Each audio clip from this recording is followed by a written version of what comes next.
ಚಿಕ್ಕಬಳ್ಳಾಪುರ ತಾಲೂಕಿನ ರಂಗಸ್ಥಳದಲ್ಲಿ ನಡೆದ ಸಾಮೂಹಿಕ ವಿವಾಹದಲ್ಲಿ ಆಹಾರ ಸಚಿವ ಕೆಎಚ್ ಮುನಿಯಪ್ಪ ಭಾಗವಹಿಸಿದ್ದರು.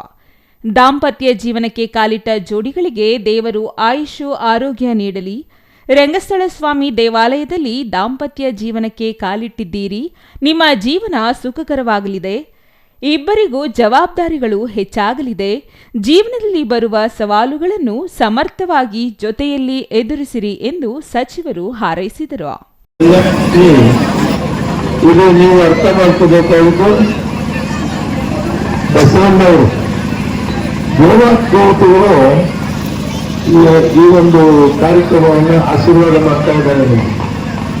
ನೀವು ಅಂದ್ಕೋಬಹುದು ಕಲ್ಯಾಣ ಮಂಟಪಗಳಲ್ಲಿ ವಿಜೃಂಭಣೆಯಿಂದ ಮಾಡ್ತಾರೆ, ಅವೆಲ್ಲಕ್ಕಿಂತ ಶ್ರೇಷ್ಠವಾದಂತ ಕಾರ್ಯಕ್ರಮ ಇದು. ರಂಗನಾಥ ಸ್ವಾಮಿ ಆಶೀರ್ವಾದದಿಂದ ಎಲ್ಲ ಒಳ್ಳೆಯದಾಗುತ್ತೆ.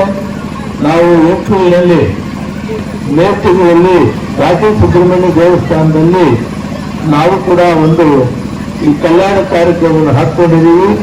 ಪತ್ರಿಕೆ ಕೊಡ್ತೀವಿ. ಎಲ್ಲ ಸಂಘ ಸಂಸ್ಥೆಗಳು, ಸೇವಾ ಸಂಸ್ಥೆಗಳು ಕೂಡ ನೀವು ಈ ಕಾರ್ಯೋನ್ಮುಖರಾಗಿ ಎಷ್ಟು ಜನ ವಧುವರಂತ ಮಾಡಿ ಅಷ್ಟು ಕಲ್ಯಾಣ ಮಾಡಬೇಕಂತ ಅಷ್ಟಕ್ಕೂ ಕೂಡ ಏರ್ಪಾಟ್ ಮಾಡ್ತೀವಿ. ಆ ಸಮಿತಿಯಲ್ಲಿ ಅದಕ್ಕೂ ಕೂಡ ಬರಬೇಕಂತ ಶಾಸ್ತ್ರವನ್ನ ಹೇಳ್ತೀವಿ. ಇವತ್ತು ಸ್ವಾಮಿಗಳ ಆಶೀರ್ವಾದ ಮಾಡ್ತಾರೆ.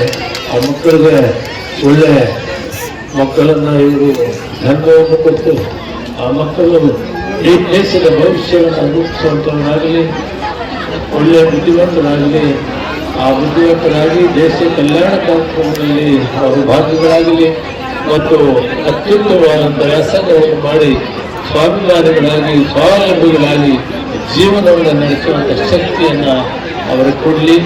ಈ ಕುಟುಂಬಗಳು ಕೂಡ ಎಲ್ಲ ಕೂಡ ದೇವರ ಆರೋಗ್ಯ ಭಾಗ್ಯವನ್ನು ಕೊಡಲಿ ಅಂತ ಶ್ರೀ ರಂಗನಾಥ ಸ್ವಾಮಿ ಸನ್ನಿಧಿಯಲ್ಲಿ ವಿಶೇಷವಾದ ಕಾರ್ಯಕ್ರಮವನ್ನು ಮಾಡಿದಿರಿ. ಶ್ರೀ ರಂಗನಾಥ ಸ್ವಾಮಿ ಶ್ರೀದೇವಿ ಪೂಜೆಯ ಸಮಿತಿಯಲ್ಲಿ ತಮಗೆ ಸ್ವಾಮೀಜಿಯರ ಆಶೀರ್ವಾದ ಮಾಡಕ್ಕೆ ಬಂದಿದ್ದಾರೆ. ಅವರ ಆಶೀರ್ವಾದವನ್ನು ಪಡ್ಕೊಳ್ಳಿ. ಜೈ ಹಿಂದ್. ಸಿದ್ದರಾಜು ಸ್ವಾಮಿಗಳು ನವ ವಿವಾಹಿತರಿಗೆ ಆಶೀರ್ವದಿಸಿ ದಾಂಪತ್ಯ ಜೀವನದಲ್ಲಿ ಸುಖ, ಶಾಂತಿ, ನೆಮ್ಮದಿ ಬರಲಿ ಎಂದು ಆಶಿಸಿ, ಇಂತಹ ಸರಳ ವಿವಾಹಗಳು ಸಮಾಜಕ್ಕೆ ಅತ್ಯವಶ್ಯಕವಾಗಿದೆ. ಸರಳವಾಗಿ ನಡೆಯುವ ಇಂತಹ ಸಾಮೂಹಿಕ ವಿವಾಹಗಳು ಸಮಾಜಕ್ಕೆ ಒಳ್ಳೆಯ ಸಂದೇಶ ಸಾರುತ್ತೆ. ನವ ದಂಪತಿಗಳು ಜೀವನದಲ್ಲಿ ಸರಳತೆ ಅನುಸರಿಸಿ ಸುಖಕರ ಜೀವನ ಸಾಗಿಸಿ ಎಂದರು. ಸಾಮೂಹಿಕ ವಿವಾಹ ಆಯೋಜಕ ಅಂಬೇಡ್ಕರ್ ಸೇನೆ ಜಿಲ್ಲಾಧ್ಯಕ್ಷ ಪಿಳಾಂಜನಪ್ಪ ಮಾತನಾಡಿ, ಸತತ 8 ವರ್ಷಗಳಿಂದ ಬಡವರಿಗೆ ಅನುಕೂಲವಾಗಲೆಂದು ಸಾಮೂಹಿಕ ವಿವಾಹ ನಡೆಸುತ್ತಿದ್ದು, 100 ಮಂದಿ ದಾಂಪತ್ಯದ ಜೀವನಕ್ಕೆ ಕಾಲಿಟ್ಟಿದ್ದು, ಮುಂದೆಯೂ ಇದೇ ರೀತಿ ಸಾಮೂಹಿಕ ವಿವಾಹ ನಡೆಸಲಾಗುವುದು ಎಂದರು. ಇನ್ನು ಈ ಸಂದರ್ಭದಲ್ಲಿ ಶಿಡ್ಲಘಟ್ಟ ಕಾಂಗ್ರೆಸ್ ಮುಖಂಡ ರಾಜೀವ್ ಗೌಡ ಕಾರ್ಯಕ್ರಮದಲ್ಲಿ ಭಾಗವಹಿಸಿ ನವ ದಂಪತಿಗಳ ಜೀವನ ಸುಖವಾಗಿರಲಿ ಎಂದು ಹಾರೈಸಿದರು. ಈ ಸಂದರ್ಭದಲ್ಲಿ ಪಟ್ರೇನಹಳ್ಳಿ ಕೃಷ್ಣ, ನರಸಿಂಹರಾಜು, ಸುನೀಲ್ ಕುಮಾರ್, ಅನಿಲ್, ಮಂಜುನಾಥ್, ಎನ್ಟಿಆರ್ ರಾಜಣ್ಣ, ಎನ್ಟಿಆರ್ ರಾಮಣ್ಣ, ಚಲಪತಿ, ಕೃಷ್ಣಪ್ಪ ಮತ್ತಿತರರು ಹಾಜರಿದ್ದರು. N Ambareesh, CTV news, Chikkaballapur.